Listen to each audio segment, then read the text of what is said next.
research on the development of character and culture, and we are fortunate enough here today to hear what he has, his thoughts on that and what his research has shown him over the years. So if we could welcome Matt.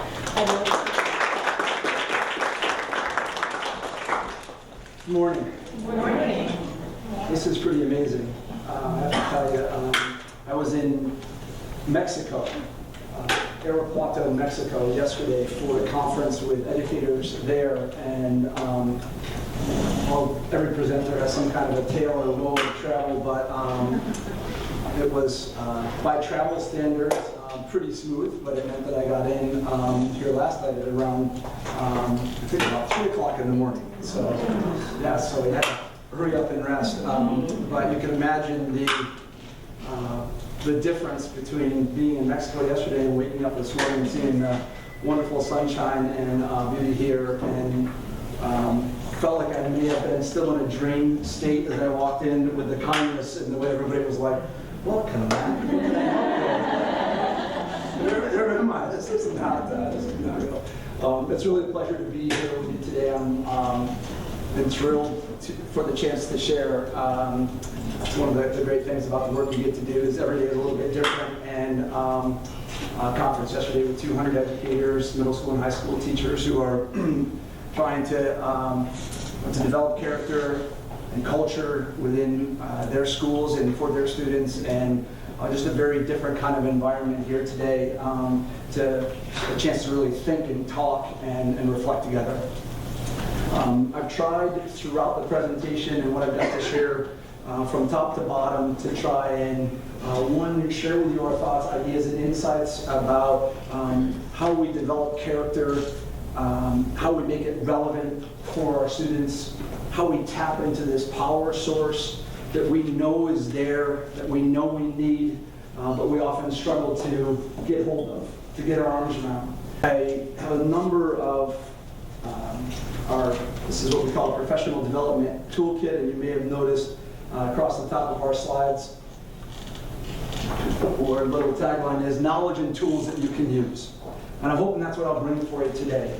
Try to bring you a number of really important insights, important research articles, things that give you a glimpse into the cutting edge, we think, of where character is going.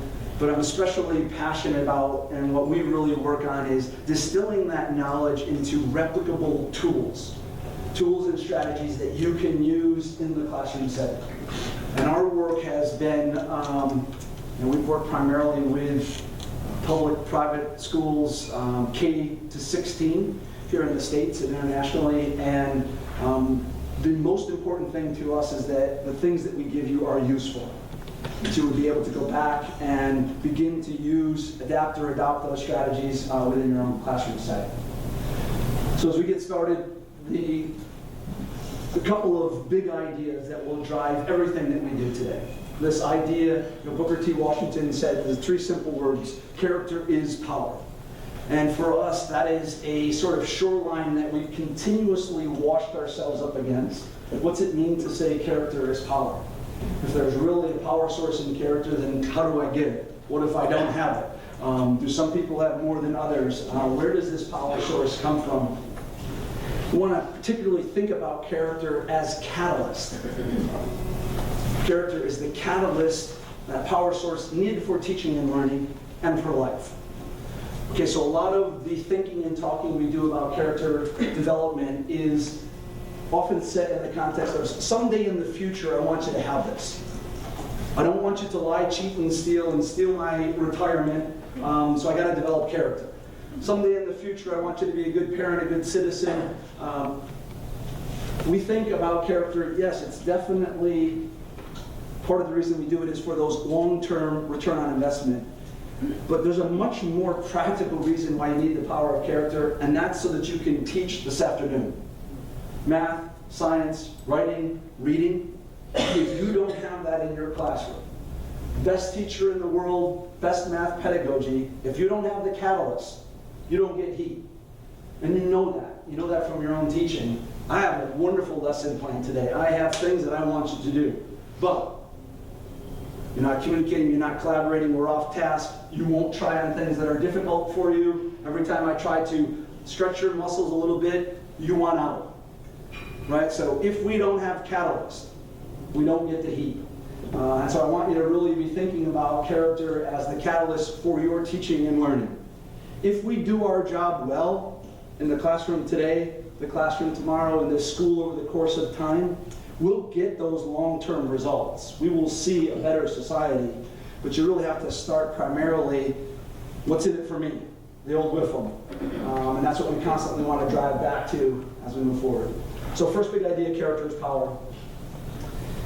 Second is really about culture. Now, Aristotle said, we are what we are repeatedly led to do. It's habit. And sometimes, we forget the idea that culture shapes character. All right, so the psychologist. I'm an educational psychologist by training, so we're constantly walking around looking at the individual.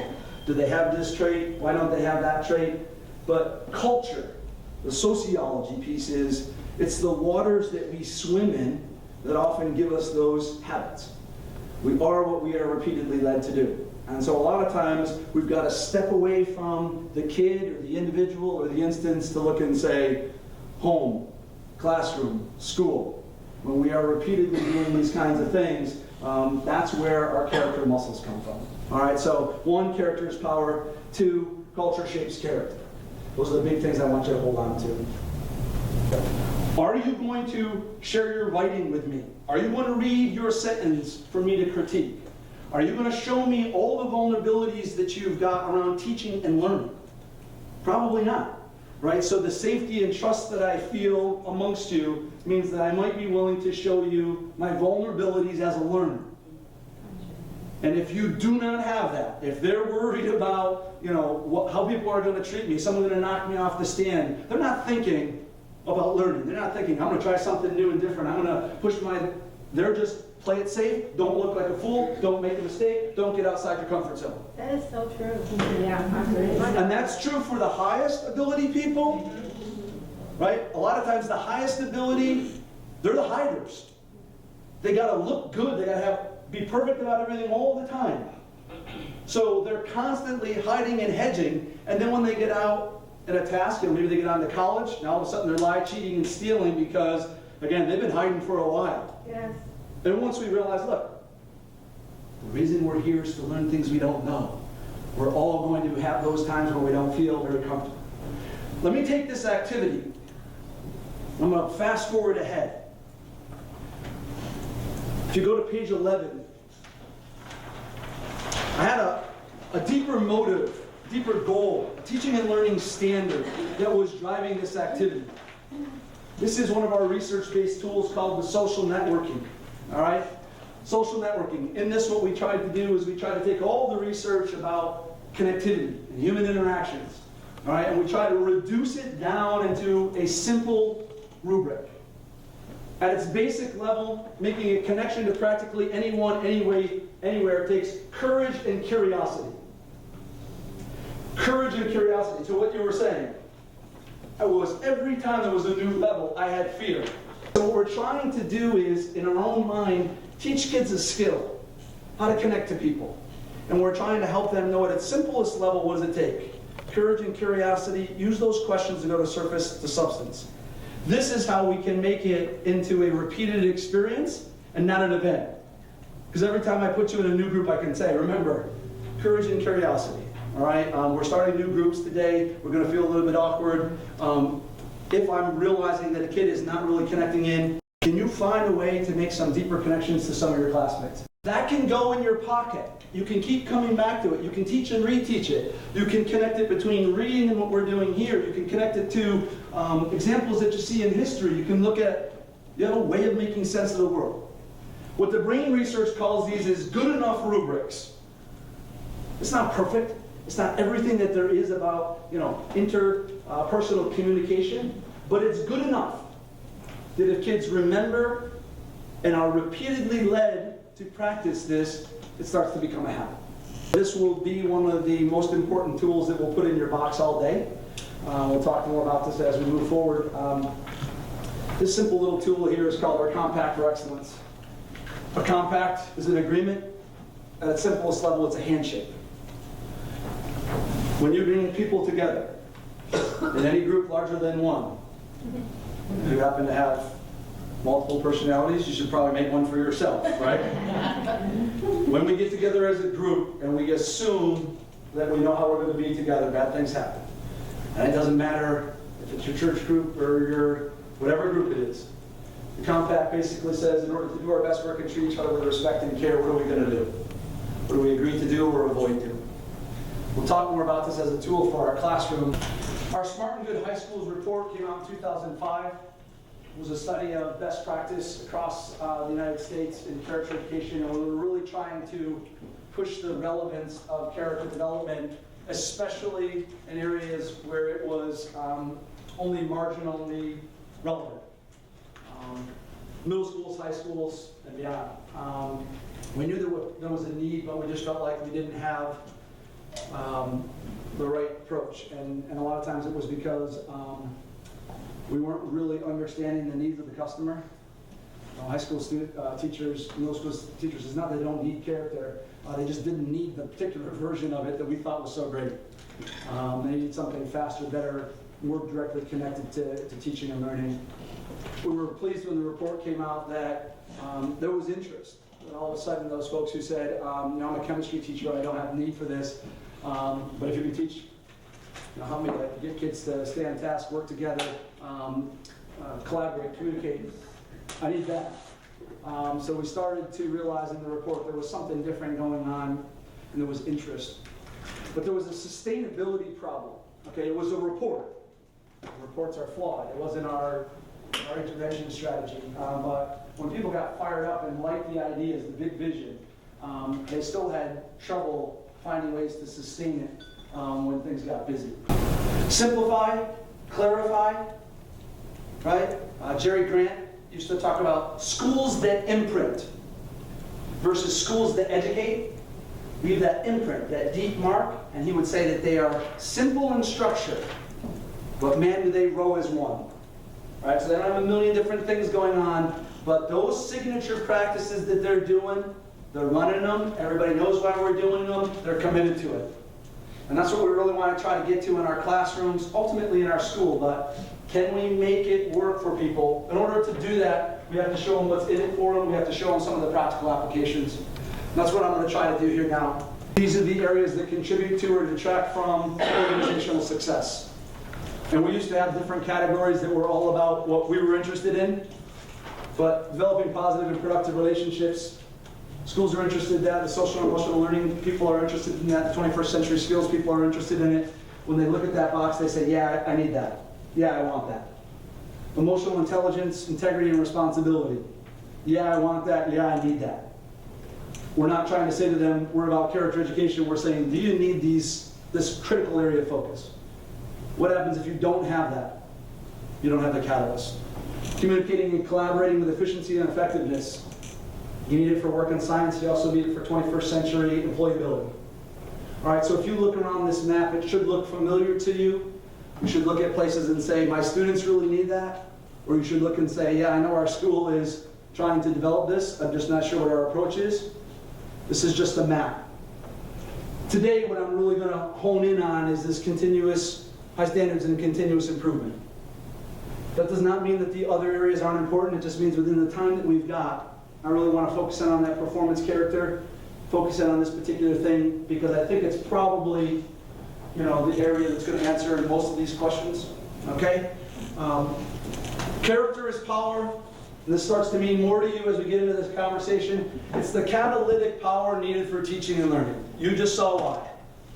You know math, you got good kids, wherever they're coming from, you need this to get the heat going. All right, so that's where we're really starting from. The idea of performance character and moral character was a rediscovery, not a discovery. Okay, we're not so prideful that we think we rediscovered this. We named it, all right, but you don't have to look any further than the Olympics that we're watching right now to know that the Greeks talked an awful lot about character, virtue, excellence, and it had a lot to do with sort of the Olympic ideals. Perseverance, work ethic, What we found, though, is when we were, for many years in our work, we were finding that the schools that were interested in character education were elementary schools, because we were mostly tapping out a message of moral character. Teach kids to like each other, to be good, to be kind, to be caring. But when we started doing ethnographic studies, culture studies of elite New England prep boarding schools with competitive sports that also wanted to develop character, they were talking about something different. When we asked them, what do you do to develop character? They were talking about work ethic, perseverance, attitude, mindset. And at first, like good psychologists, we just started blaming them. No, that's not character. Where's the justice? Where's the honesty? Where's the integrity? In time, what we started to realize is we have, in essence, impoverished the notion of character.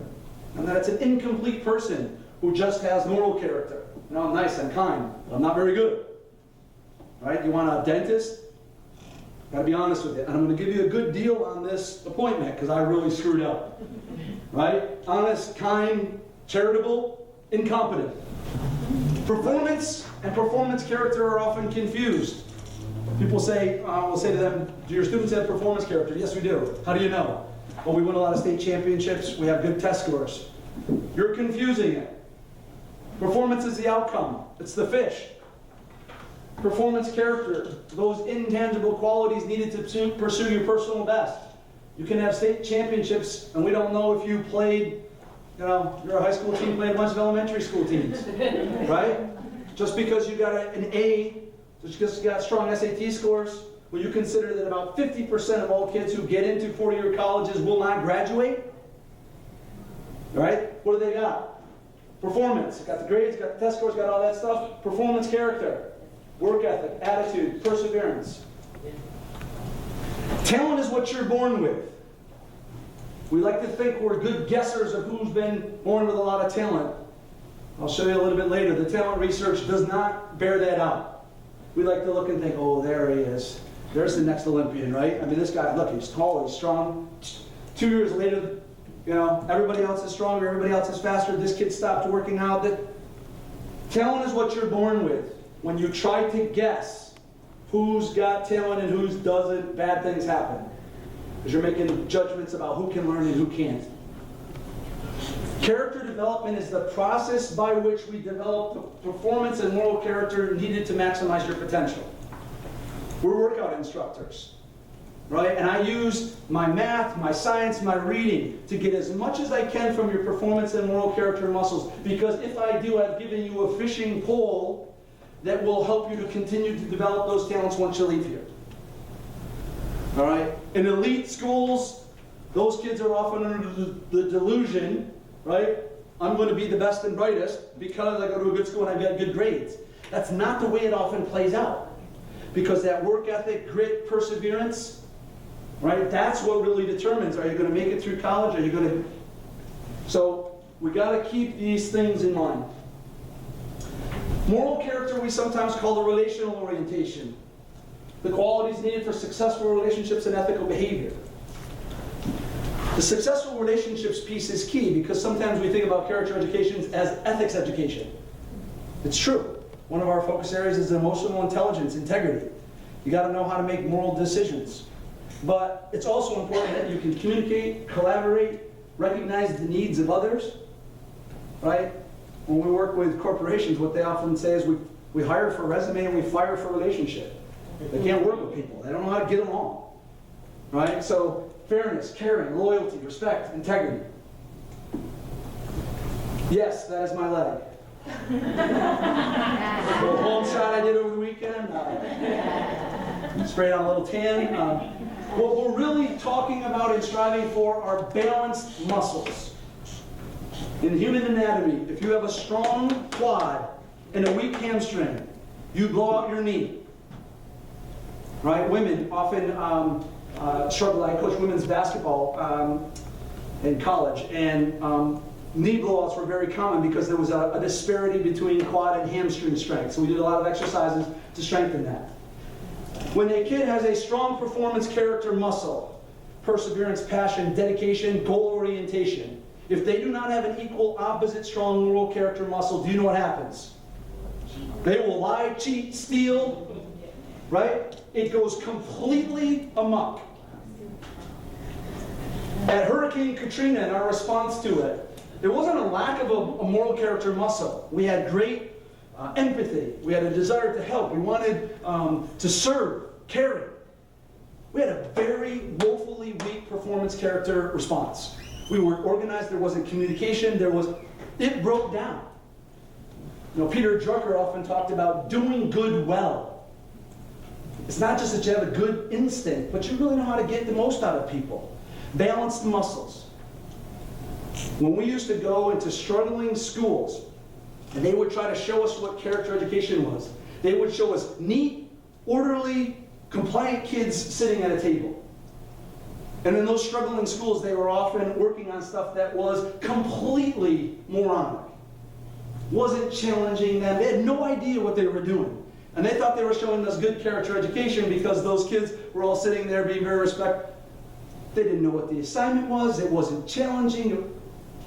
Right? And that's when we started to realize, look, if you're not working out both of those muscles, if you're not meeting those kids where they are, there's something fundamentally disrespectful, fundamentally unjust, fundamentally morally flawed about not getting the most from the kids that we serve. Got to have both of those. Got to have both of those. When we don't, we see moral meltdowns. All right? We sometimes call this our values map. This is a way of us quickly showing what we mean by performance character and moral character.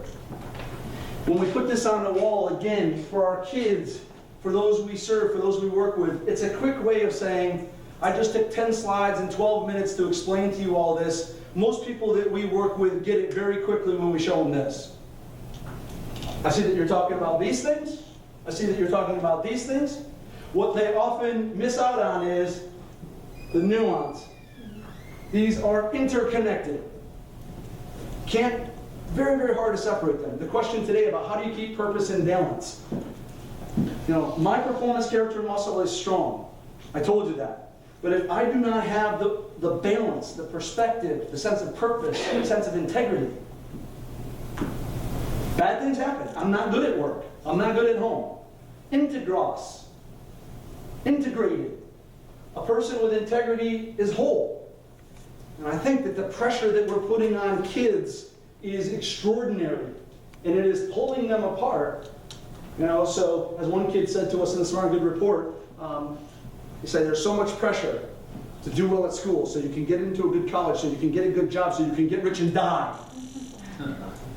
I want something more than that, right? So they feel that sense of pressure, pressure, pressure, pressure.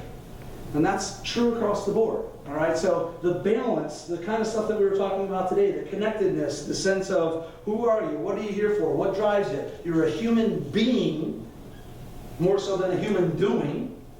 How do we connect that? All right, so that's what is behind what we're trying to do. That's how we're trying to bring this relevant. What kind of performance character and moral character values stood out to you? They've won 151 consecutive games. ESPN's there trying to figure out the secrets of success. This is what they're showing. What do you see? Love. Work ethic. Commitment. Commitment. Work ethic. Work ethic. Pride and work. Passion. Pride in work, passion. Self-awareness. Self-awareness. All the selves. There's 3 selves on here. I have them all circled. What are the other two? Self-control and self-direction. Self-awareness. And when you, again, keep in mind as we're studying this, before we go to the ways that it breaks down, doesn't translate, it's a case study. That's the problem with case studies. They don't generalize. Think about it for a minute. Adolescent boys, young men who have won 151 consecutive games in football.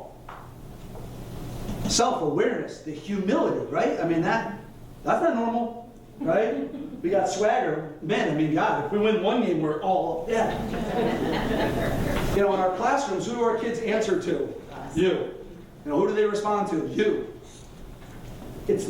He has crafted a system, a set of habits, a set of routines that he's putting them through.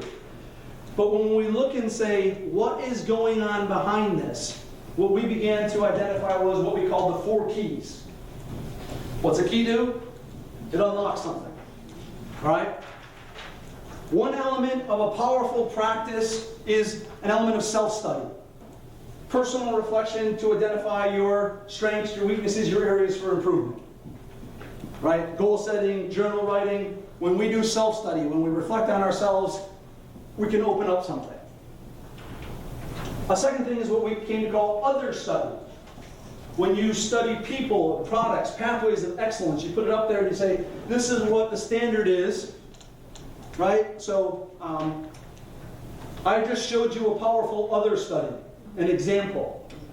Do you see how it made concrete the idea I was trying to teach you in terms of performance character and moral character? You've got something very quickly to say, wow, okay, I get it.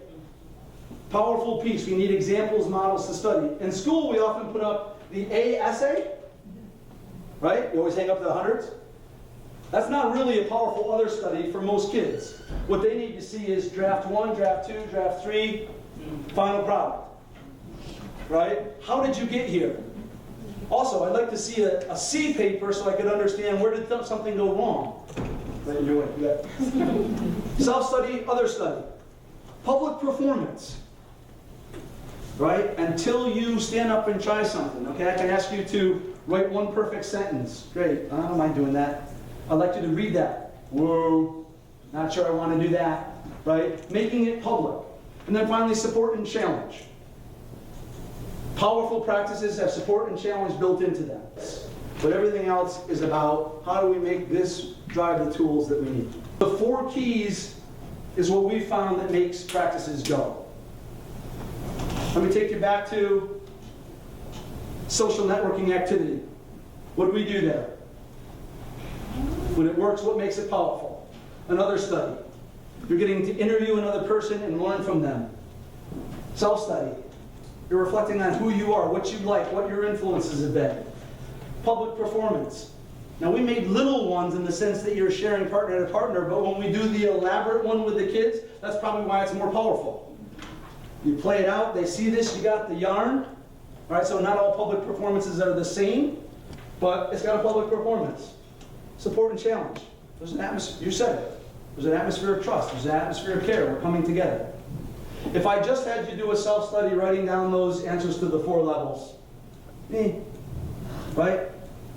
Take out any one, if I didn't have you share publicly, when you look and you go back and you say, you know, I heard that teacher's presentation on goal setting and it didn't work for me. How do you tune it up? How do you make it go faster? How do you make it go more powerful? What I just gave you in terms of performance character and moral character and the 4 keys is pretty much the operating system of what you need to know in terms of background. Everything else that we do now are tools. All right, so you got a tool, you want to power it up. I'm going to give you a number of different tools for goal setting, for constructive criticism, for giving and receiving. All those different things are driven by these.